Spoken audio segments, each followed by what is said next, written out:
Hey y'all, and welcome back for another planning video for me to get set up for the new school year. So in my last video I showed you all how I set up my new teacher planner with a gifted spiral bound planner. So if you have not seen how I transformed a spiral bound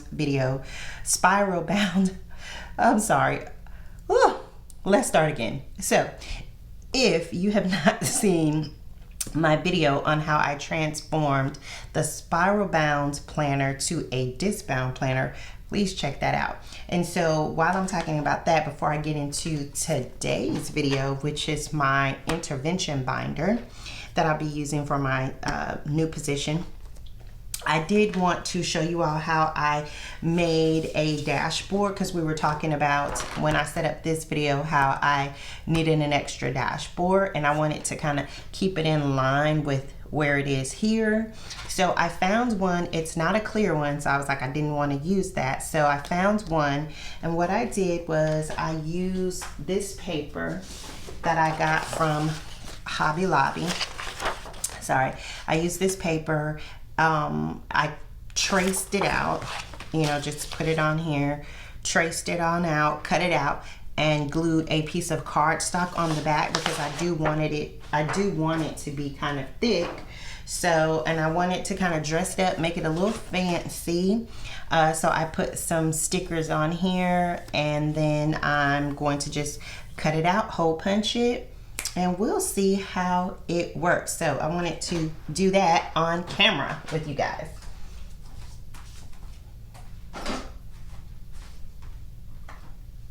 All right, I just need to grab my punch, grab my scissors, and so I want to cut around that. Now my other thought with this other sticker that we have, I thought about kind of using that as well as a I was gonna hole punch that, and you know how we have like these little cards like this? I wanted to put that in there. That was, if you don't know, it is by Oh So Paper, and I don't know if she still has them. She probably does. I'm no longer subscribing to them, but she had a subscription box where you could subscribe to certain, you know, a box for the month, and you would get a sticker and some, you know, special surprises and stuff like that. So I really love that. That was one of my first boxes that I got, and it happened to be a teacher one, and so I was so excited about it. So I always said that I wanted to keep that particular sticker. So I never used it in any of my planners, so I thought about laminating it and using it as a little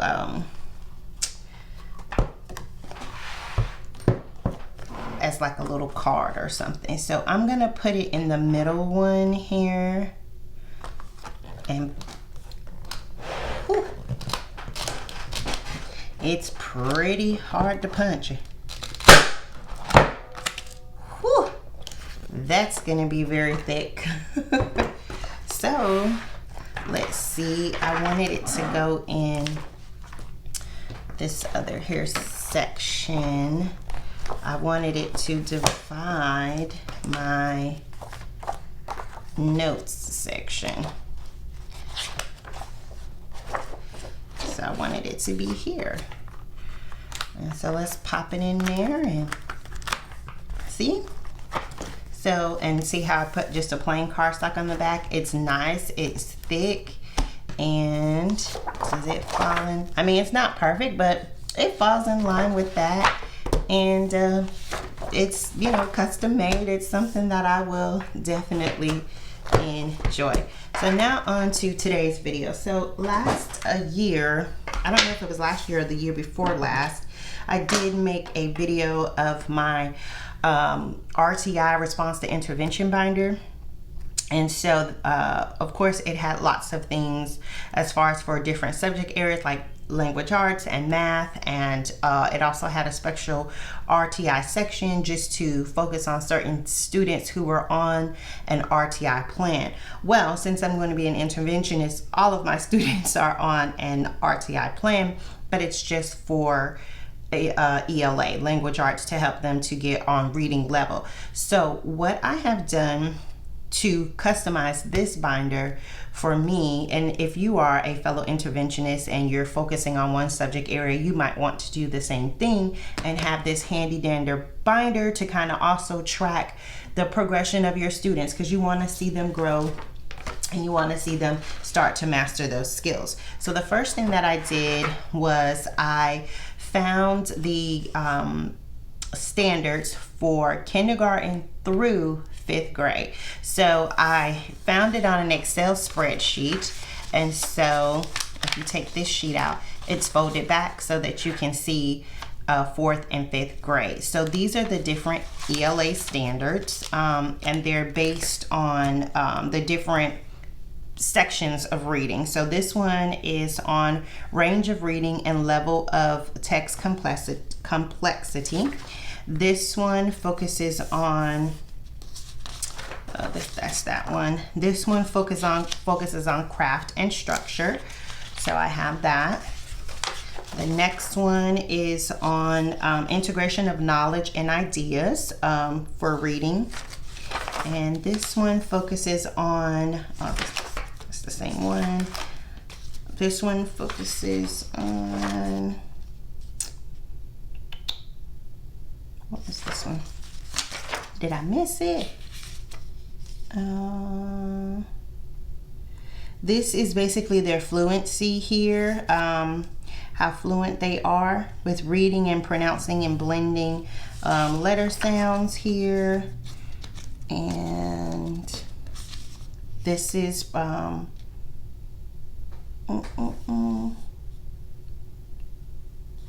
this is also I think this one is also the same, but I printed it out, and when I looked at it, it had the different skills. So it has RF, as you can see, RF. These are all the RF. This is the RI, and this one is the RL standard, and this first one is the RF one as well. So you can just look on your school districts if with whatever they follow. Our district follows the Common Core. So I printed out all of these, and so I wanted to just have this as a quick reference so that I can make sure that I'm always following the standard and the students are meeting the standards, because the students are graded based on the standards. So we do standards-based grading in our school district. So right up front, I wanted to always have those standards so I can always make sure that I'm tracking that very well, especially for all of the grade levels, because it is different for each grade level based on what it is that we're working on. So I wanted to make sure that I had that right available for me. And last year I had the same thing in here. It was just all the kindergarten standards from every subject that I taught. I had the same thing. I'm still using the same cover. Last year I did not get a chance to use these pages. What I told you all last year was this had Monday, Tuesday, Wednesday, Thursday, Friday on there. So what I did was just put a little correction tape runner down here, and so all you see is the months and then the dates, so that I can start writing things in, because I will have a lot of trainings to go to, a lot of different tests with the program that we're going to be using with the students. There are assessments that I need to give them just about almost every week, so I want to make sure that I'm keeping on track with that. So I'll be writing that in on these sections as well. So I think this will be really good to kind of help you if you're going to be an interventionist, to kind of look at your year at a glance, look at the dates and see, okay, on this day I need to be making sure that I'm doing this. And so I have that page, and then what I did was I only wrote minimally in certain areas in here, so I just kind of put some stickers over it so that I can use it. But what I'm also going to be planning on doing this year to kind of preserve this and keep using it is to use my clear Post-its. And so what I'll be doing is just writing on the clear Post-its in these sections, and then you can cut your Post-it off, kind of put it to shape whatever you need. So I'll be using the Post-its to write in on here, and I have some other smaller sizes too, so like if I needed to write something here, this is a clear Post-it, and then at the end of the year I can take that Post-it off and I can reuse this page. So the Post-its that I've used are from Amazon. I think I probably paid about $11 for all of these Post-its. It did come with another one, some round ones as well, but they come in different kinds. They have some that look like Post-its, like these with the lines on it, but that are transparent. So I'll be using those in here just so that I can keep reusing these dashboards, because I did make these dashboards, and so I do like them and I want to continue using them. So I thought that was a great idea for me to be able to continue using the dashboards over and over, is to use the transparent Post-its right on there and just toss them out at the end of the year. So in every section I have certain things that I will be focusing on or want to track. So every single month, so I want to make sure that I'm being very diligent in my work and really making sure that I'm honing in and focusing in on those skills that the students need. So the first thing that I have in August is I will have for each grade level, because I'll probably have about maybe about 15 to 16 students or so per grade level that I'll be working with. And so I'm going to write down their beginning ELA test scores, where they are, write down what they need improvement in and what they showed mastery in. So I have one of these pages for each grade level that I'll be servicing. So I want to do that right up front in the beginning of the school year. And then the students that I feel are the lowest of the low, that I feel like I need to just completely work on right away with, I want to try to group them. So if they're in kindergarten, they would be in the, this group, kindergarten. These are the students that I know I need to work on. These are the skills that they all are kind of the same, that I really need to work on that month, like right away. So each month I have one of these pages, and then I also have a checklist of everything we'll be working on, whether it's going to be short U, short I, long U, long I, whatever it is that we're going to be working on. I want to track that with all the students' names. So it's 2 pages. So I'll be tracking that with all of my students' names. So I have these checklists in here so that I can stay on top of everything with the students and just make sure that I know where they are and what I need to do, because I strongly feel that when you write down and you actually see where the student is and you are actually tracking what that student is doing, that will give you a clear picture and a clear direction of where you need to go with those students. So I don't want to second guess anything, and I don't want to be, I don't want to guess off the top of my head if this student met this or not.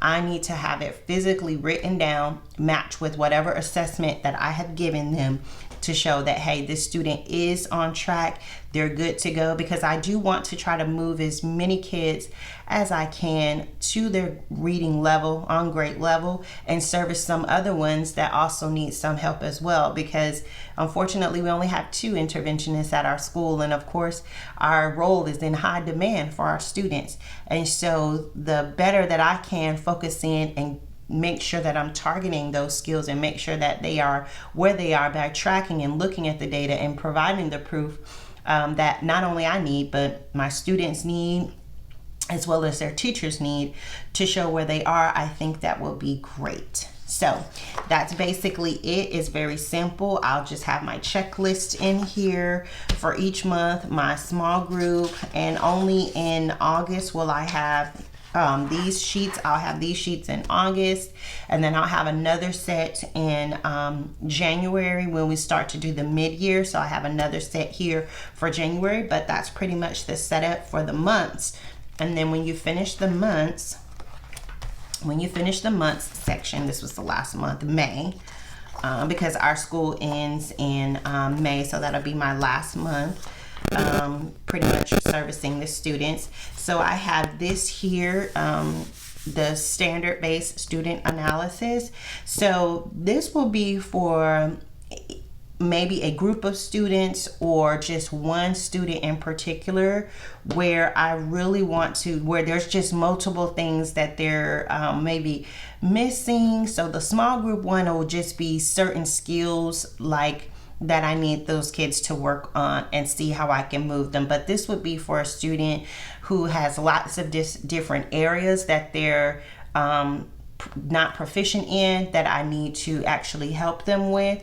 So I want to write down the standards, write down the pre-assessments, the post-assessments, and to see where they are so I can help them. So I have a couple of sheets in here for that, for just particular students that I really need to help in a lot of different areas. And then I have a notes section just for me to write down notes for anything that maybe ideas that I have, or things lessons that didn't go well that I might need to improve upon. Kind of like my brain dump area that I have in my teacher lesson plan binder. I always like to make sure that I'm improving and doing the best that I can for my students. So that's it, my simple RTI binder, and I do have it here in this case. I do have it in this case. I also have another little notepad too that I like to keep in there as well. So it just easily goes in there, and keep my little notepad in here. I might even keep like these sticky notes. I might even keep these in here and take out the notepad and just keep the sticky notes in there, since that will be what I'll be using the most. I can take this out too. So, and then it just closes up nice and easy. And I have my pen, and that way I'm ready to go. So yeah, I think I probably will just keep those clear ones in there like that. And that's it, friends. Thank you all for joining me for this video. Please stay tuned for any other videos that I have coming out posted on my new journey as an interventionist. Thank you all for watching, and I'll see y'all in the next one.